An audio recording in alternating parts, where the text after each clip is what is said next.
The whole room went quiet when she walked in. Not the polite kind of quiet, the uncomfortable kind, where people suddenly find their phones very interesting or turn back to whoever they were talking to just a half second too fast.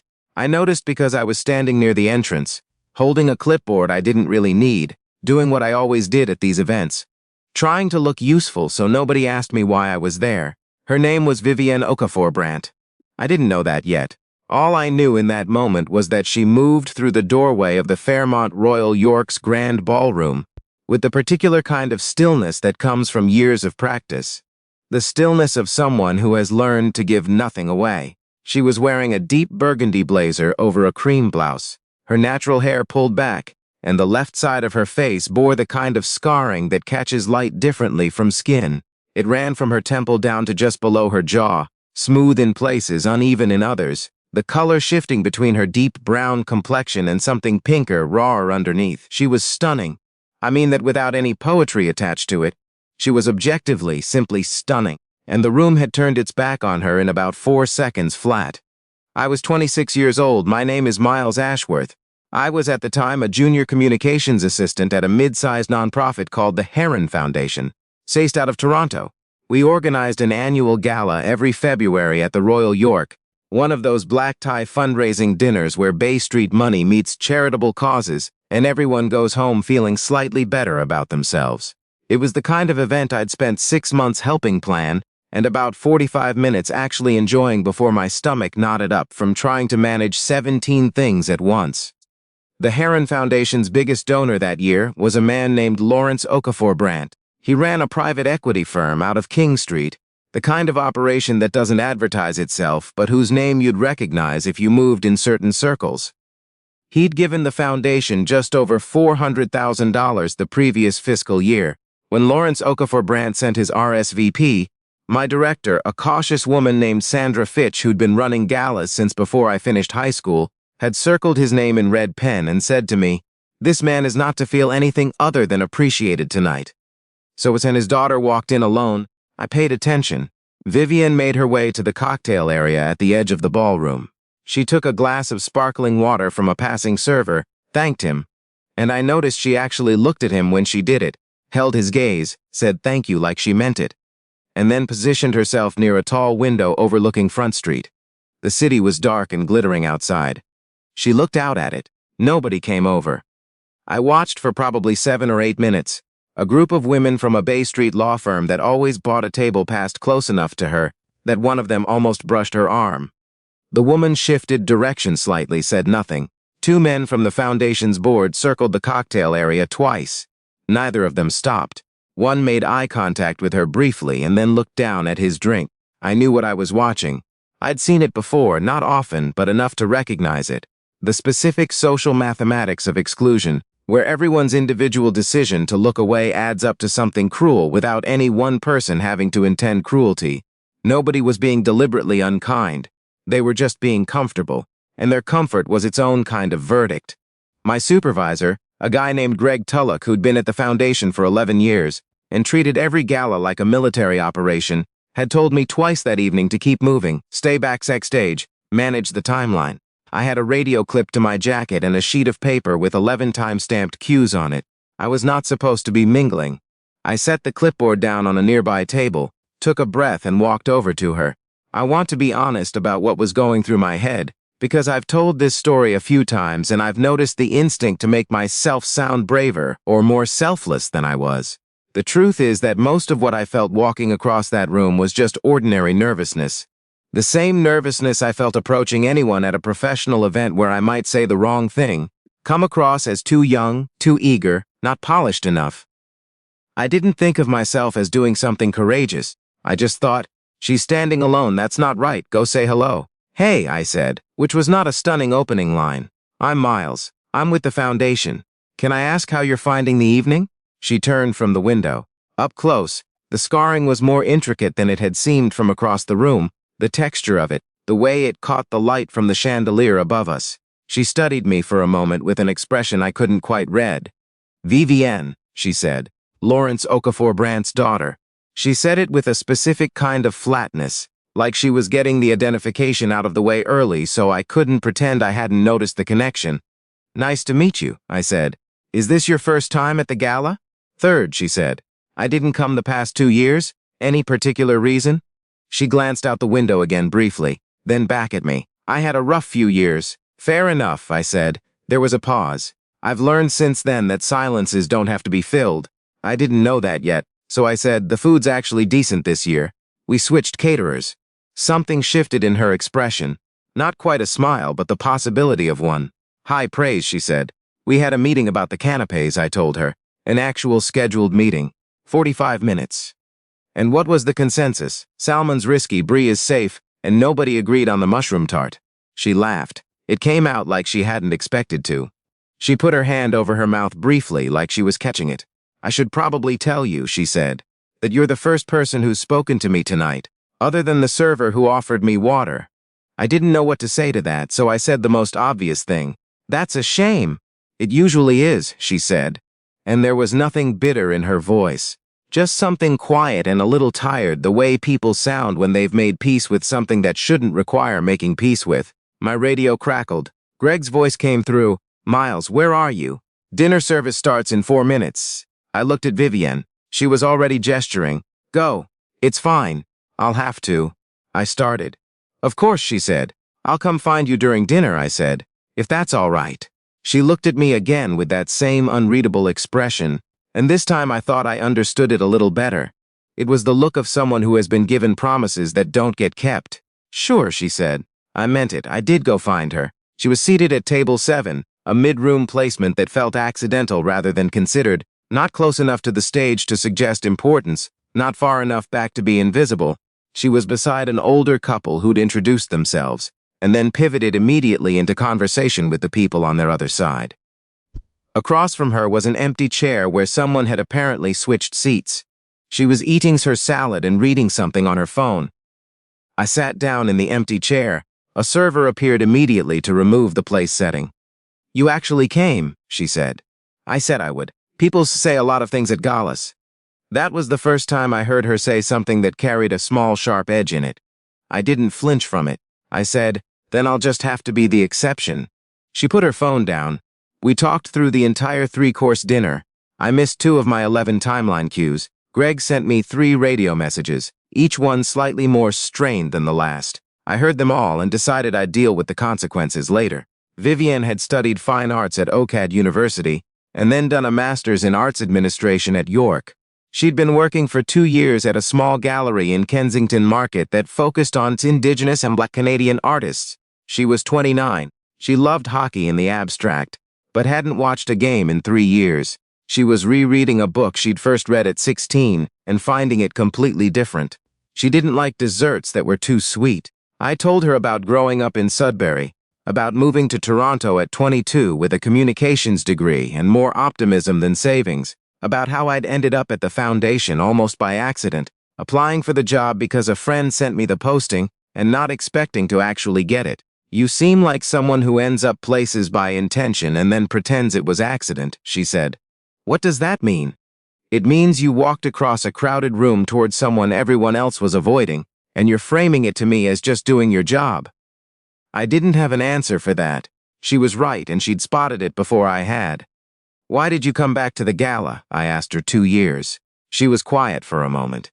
She turned her wine glass slowly on the tablecloth. My dad asked me to, she said. He's been patient, he doesn't push.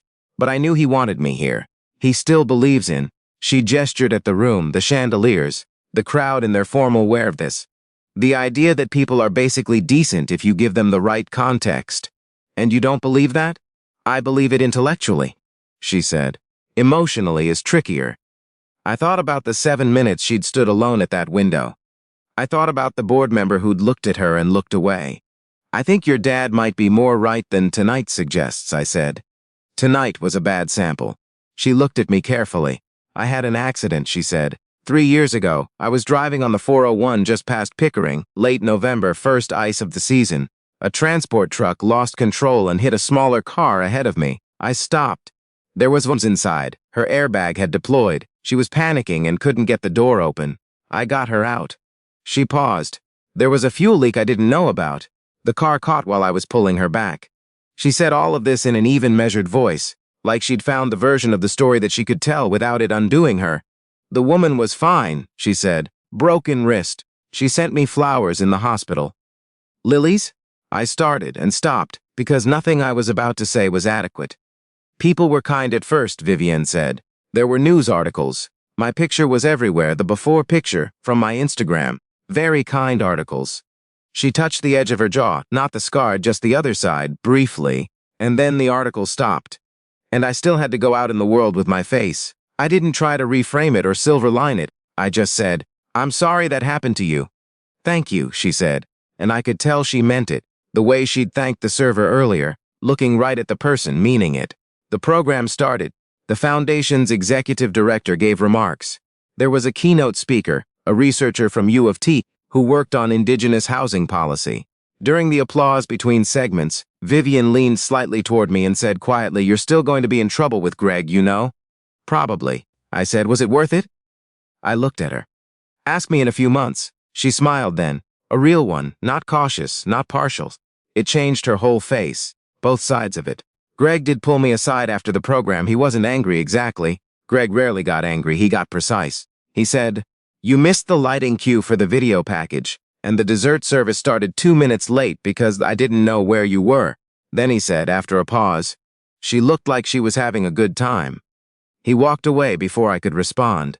Lawrence Okafor Brandt found me near the coat check at the end of the evening. He was a broad-shouldered man in his late 50s, with the kind of unhurried confidence that comes from decades of rooms like this one. He shook my hand and held it for a moment longer than a standard handshake. "I don't know what you said to my daughter tonight," he said, "but she's been texting me from the car and she sounds like herself." He paused. "It's been a while since she's sounded like herself." I didn't know what to say, so I said the honest thing. "She's remarkable. It wasn't hard to talk to her." He nodded once. "I know," he said, and walked away. I thought that was the whole story. I thought I'd walk into work on Monday, take my licks from Greg about the timeline, and have a nice memory of a February evening where I'd done something decent. I was wrong. 3 weeks later, Sandra Fitch called me into her office and told me that Lawrence Okafor Brandt had contacted the foundation with a proposal. He wanted to fund a new initiative, a speaker series, specifically about injury recovery and public life, featuring people who had navigated physical trauma and built careers on the other side of it. He had someone in mind to help develop and lead it. He'd asked if the foundation would consider bringing that person on as a contracted program consultant. The person he had in mind was Vivienne. He also mentioned, Sandra said, watching me carefully, that you made an impression. I was offered a small role in the project, coordinating logistics, which was my actual job, and I said yes without needing to think about it. What followed over the next year was something I don't know how to describe, except to say it was the most meaningful work I'd done up to that point. Vivienne threw herself into it with a kind of focused energy that I came to recognize as characteristic. She was someone who, once she decided to do something, did it completely.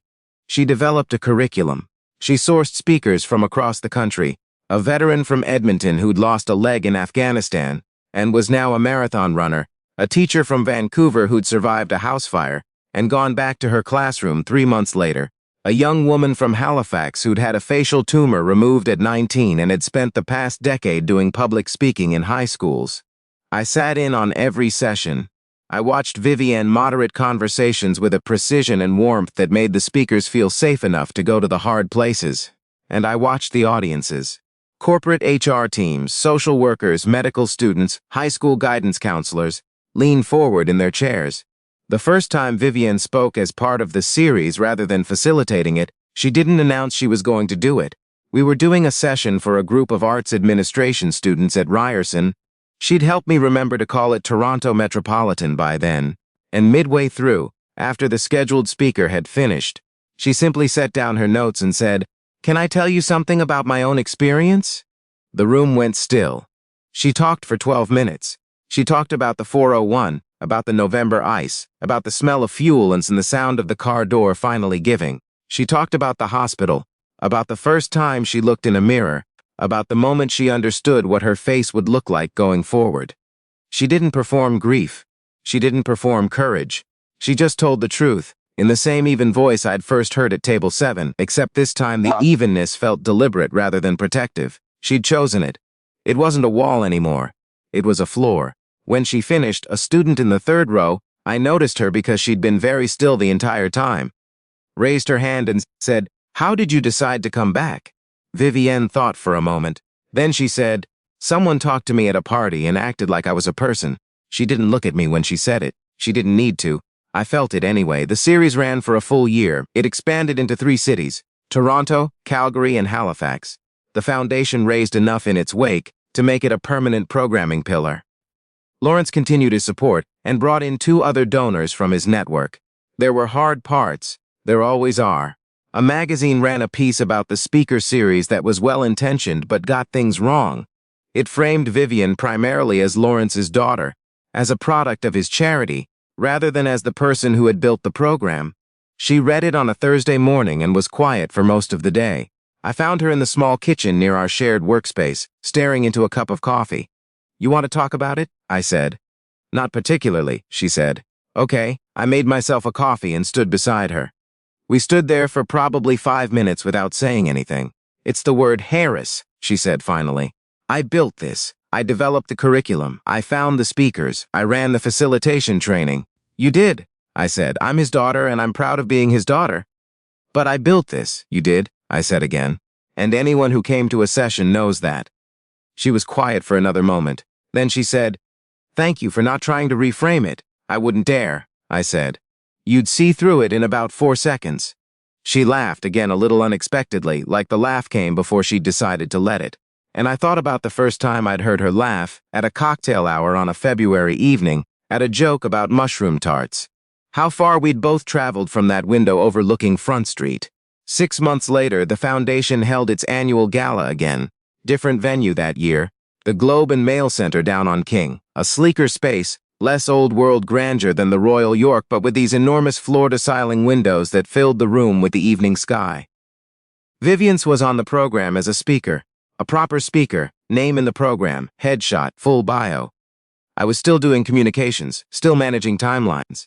But Greg had started sending me on more senior correspondence, and Sandra had mentioned twice in the past month that there was going to be a program manager position opening. I tried not to read too much into it. I found Vivienne near the registration table before the event started, going over her notes on her phone. She was wearing a dark green dress, her hair down this time, and she looked up when I approached with the particular expression I'd come to think of as her resting assessment. Watchful, warm, slightly amused. "Ready?" I said. "No," she said.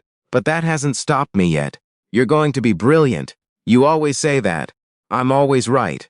She shook her head, but she was smiling. She put her phone away and looked out at the room starting to fill, the same kinds of people as last year, the same black tie, the same champagne in the same tall glasses, and then she looked back at me. "I used to stand at the window at these things," she said. "I know. I watched. I know you did." She said it without judgment. "This year I'm standing at the front of the room." "You are," I said, "because someone walked across a ballroom when he probably shouldn't have." I wanted to say something gracious about how she'd done it, how I was just the incidental detail, how she'd had everything in her already, which was all true, but it didn't seem like the moment for that kind of modest redirect. She was giving me something and I should take it properly. "I'm glad I did," I said. She nodded once, the way her father had nodded at me in the coat check the year before, brief, complete, meaning more than the gesture suggested. The room was filling. The caterers were circling. Somewhere behind me I heard Greg's voice doing a radio check. The evening was beginning, the same as it always did, the same as it always had. Except it wasn't the same, not anymore. When Vivienne walked to the front of that room later in the evening and the MC said her name, the applause started before she'd even reached the podium. Not polite, obligatory applause. The kind you can feel in your chest a little. She stood at the microphone and looked out at the crowd, and I watched her shoulders settle. The same way they'd settled years ago when we were moving through a dance at a Valentine's charity event, and she'd decided, in some quiet interior way, to let herself be in the moment rather than braced for what it might cost her. She talked for 20 minutes. She didn't read from notes. She talked about the 401, about the work, about what it meant to walk back into rooms you'd decided weren't for you anymore. She talked about the students at sessions who'd come up to her afterward and said they'd never seen someone talk about their body like it was just a body. A thing that had happened to them, and also a thing they lived in, And also just theirs. She said the work had given her more than she'd expected going in. She did not say. Someone walked across a ballroom. She did not make it a moment about me, but near the end, she said, "The thing I've learned from everyone I've spoken with over the past year, the veterans and the teachers and the students, the artists, is that the turning point is almost never dramatic. It's usually quiet. It's usually someone treating you like a full person on a night when you'd started to doubt you were one." I was standing at the back of the room. My radio was silent for once. I wasn't managing anything. The applause that came after she finished was the kind that starts slowly and then lifts, and Vivienne stood at the podium for a moment before stepping back, her chin up, her eyes bright, facing the room that was facing her. I've carried that image with me since. Not as a story about what I did, as a story about what she did. The 1,000 small decisions she made over a year, the courage it takes to walk back into a world that has told you, through 1,000 small withdrawals, that it would rather not look at you. She once told me on a Thursday morning over a cup of coffee neither of us was really drinking, that what I'd given her at that first gala wasn't sympathy. It wasn't pity. It wasn't even kindness exactly. It was just the ordinary assumption that she was worth talking to. That's what I keep coming back to. Not the gala, not the speaker series, not the applause at the end. Just that the ordinary assumption. The thing that should cost nothing and somehow meant everything. If you've ever been the person standing at the window, or if you know someone who has been, I think you already understand what I'm trying to say. The world has a way of making you feel like being seen is something you have to earn. Like it's a prize for being palatable enough, ordinary enough, easy enough to look at. It isn't. It's just the starting point. It's where everyone deserves to begin. Comment the word present if you believe every person in the room deserves to be in the room. Because that's the whole lesson. Not from me, but from Vivienne. And from every person like her who kept showing up even when the room made it clear it would have preferred they didn't. I showed up to a gala trying to manage a timeline. She showed up to a gala after 2 years away, not knowing how the night would go. She was the brave one she always was.